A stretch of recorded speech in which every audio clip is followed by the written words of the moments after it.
Si tu pratiques le sport et tu souhaites prendre de la masse musculaire, alors cette vidéo est faite pour toi. Bonjour mesdames et messieurs, bienvenue sur ma chaîne Beverly Fitness, j'espère que vous allez tous bien. Pour tous ceux qui me découvrent, je m'appelle Beverly, je suis un pratiquant de musculation et coach sportif. Aujourd'hui, je viens partager avec vous mon expérience afin d'apporter des solutions pratiques et efficaces à tous ceux et celles qui désirent changer ou améliorer leur physique, non seulement pour rester en bonne santé, mais aussi pour se sentir bien dans sa peau. L'objet de notre sujet du jour portera sur comment prendre de la masse musculaire à tous les coups. Mais avant, il serait important que vous puissiez comprendre la différence qu'il y a entre prendre de la masse musculaire et prendre de la masse graisseuse. En effet, il est important d'énumérer ce point car pour certaines personnes, lorsqu'ils entendent parler de prise de masse en musculation, ils se disent automatiquement qu'il faut grossir et ils se mettent à manger de tout et de n'importe quoi. Alors que c'est une erreur monumentale et je vais vous expliquer pourquoi dans la suite de notre vidéo. Pour tous ceux qui ne se sont pas encore abonnés à ma chaîne, surtout n'oubliez pas de vous abonner et de cliquer sur la cloche de notification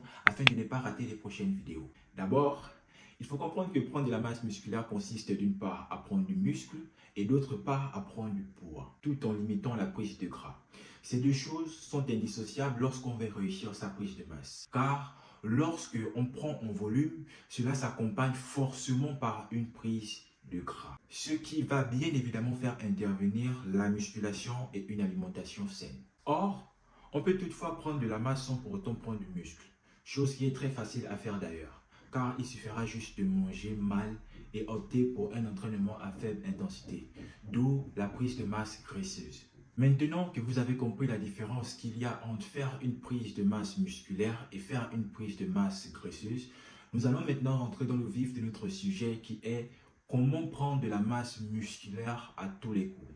Mesdames et messieurs, la prise de masse concerne tout le monde. Mais la procédure à suivre pour y arriver va différer en fonction des objectifs de tout un chacun, car nous avons tous un physique différent.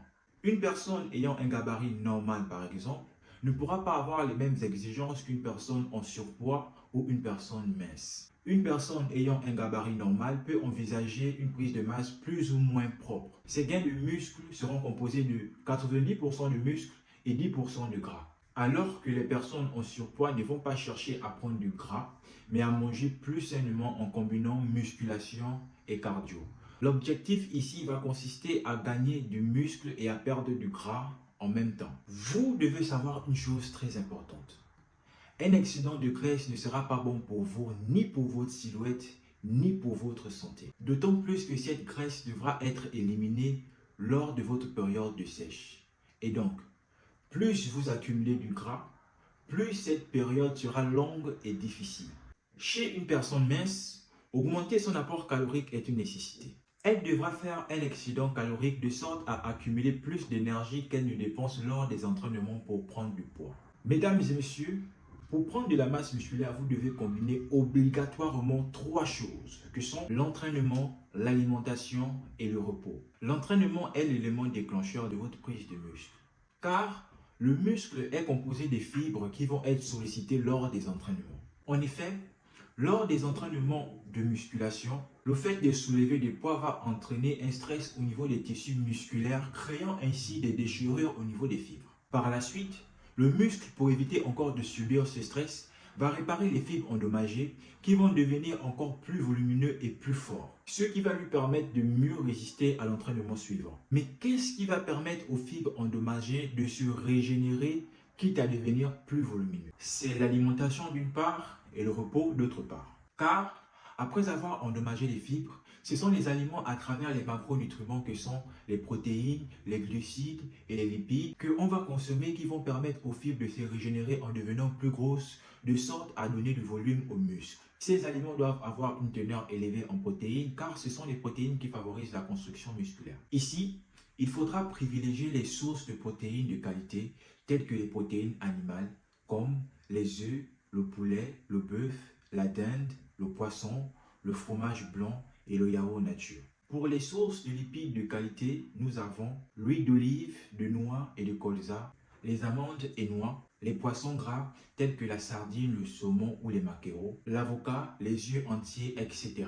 Enfin, il ne faudra pas négliger les légumes. Vous pouvez en consommer à volonté pour profiter de leurs apports en minéraux et en vitamines et accessoirement combattre l'acidité de votre alimentation plus riche en protéines en prise de masse. D'autre part, nous avons le repos. Il faut savoir que le muscle ne se construit pas pendant l'entraînement. Au contraire, c'est pendant l'entraînement que le muscle perd en force et en volume. Ce n'est que durant le repos que le muscle récupère, se régénère et progresse en fonction de l'alimentation. C'est la raison pour laquelle il faudra miser sur une alimentation de qualité et un bon sommeil. Quel type d'entraînement favoriser lors d'une prise de masse? En effet, lorsqu'on fait une prise de masse, le type d'entraînement qu'on se doit de pratiquer est décisif pour gagner du muscle. Ici, nous allons opter pour des entraînements intenses en augmentant les poids progressivement ou le nombre de répétitions sur des séries courtes. Pour les séries, vous pouvez effectuer 8 à 12 répétitions. Si vous pouvez aller au-delà, soit 14 ou 15, c'est toujours excellent. Mais seulement, augmentez la charge pour la série suivante. Surtout, choisissez des charges que vous serez en mesure de pouvoir contrôler, de sorte à avoir une bonne technique et un mouvement parfait. Car sans la technique, vous ne pouvez pas avoir des résultats satisfaisants.